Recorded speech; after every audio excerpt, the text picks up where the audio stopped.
अस्सलामुअलैकुम। मेरा नाम अली अकबर शेख, किसान हमदर्द ज़राई सर्विसेज 144 नवैल दे नाल मेरा तल्लक है जी। अंबर एग्रो कैमिकल दे नाल मैनू काम करदियां तकरीबन 6 महीने हो गए जी। क्वांटिटी वाइज अलहमदुलिल्लाह बहुत ज़बरदस्त। फार्मर फीडबैक बहुत आउट क्लास है जी। सारे दोस्त फार्मर फीडबैक देखते भी रहते हैं। मैं तकरीबन पिछले 6 महीने तो अंबर एग्रो कैमिकल के नाल जिहड़ा बिजनेस किया 42 मिलियन का जी। अल्लाह ताला अंबर एग्रो कैमिकल नूं मजीद तरक्कियां खुशहालियां अता करे, आमीन। अस्सलाम वालेकुम जी। मेरा नाम जुल्फ़कार अली है। मैं अल रहमान ट्रेडर उपाड़ा से बिज़नेस कर रहा हूँ। अंबर एग्रो केमिकल से मैं गुज़िश्ता तकरीबन 3 साल के साथ, जब से वसीम साहब से मेरा रब्ता हुआ, मैं तब से उनसे काम कर रहा हूँ। मैंने गुज़िश्ता 3 सालों से यही पाया है कि अंबर एग्रो केमिकल बहुत अच्छे प्रोडक्ट जो है वो मार्केट में दे रही है।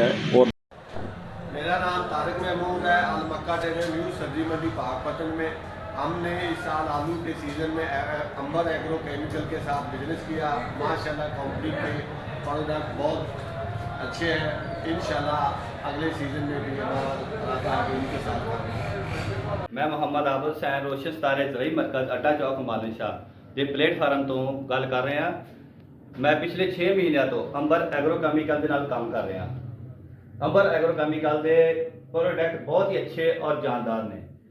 क्वालिटी वाइज और जिमीदारों के रिस्पॉन्स के नाल पिछले 6 महीने। लो जी, असी ना अंबर एग्रो कैमिकल के हवाले के नाल गल करना चाहते हैं। नाईवाला रोड अड्डा चौक मालन शाह के साडी दुकान आ।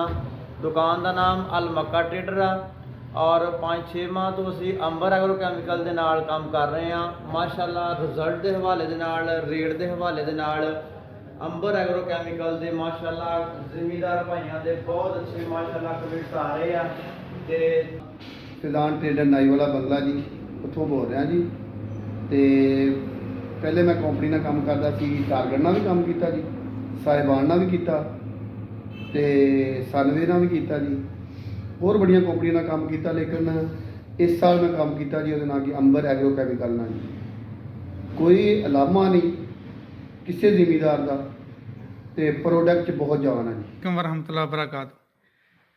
मुहम्मद सरवर साहिवाल अंबर एग्रो कैमिकल दियां दवाइयां काफ़ी देर तो मैं बड़ा पुराना दवाइयां का बेचना भी है तो इस्तेमाल भी करी दियां। तो भाई अकबर साहब नाल जौं दे लैक्स लैक साडी होई है, पुरानी लैक्स लैक है।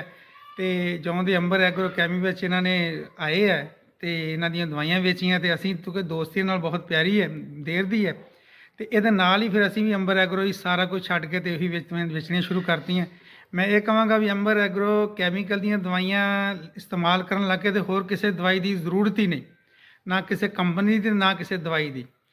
वेरी गुड कंपनी है, वेरी गुड सर्विस है और क्वालिटी और क्वांटिटी बिल्कुल एन एक्सीलेंट, किते कोई। बिस्मिल्लाहिर्रहमानिर्रहीम।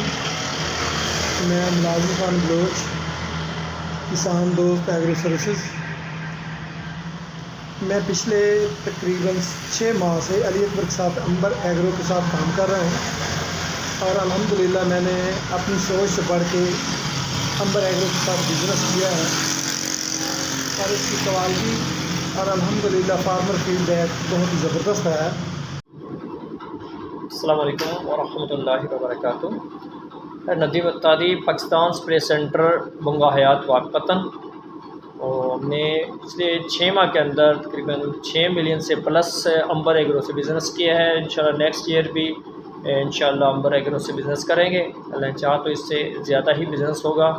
बहुत अच्छे प्रोडक्ट हैं, रिज़ल्ट बहुत अच्छे हैं, रेट वाइज भी बहुत अच्छा है। तो इंशाल्लाह इससे बहुत अच्छा बिज़नेस रहेगा इंशाल्लाह।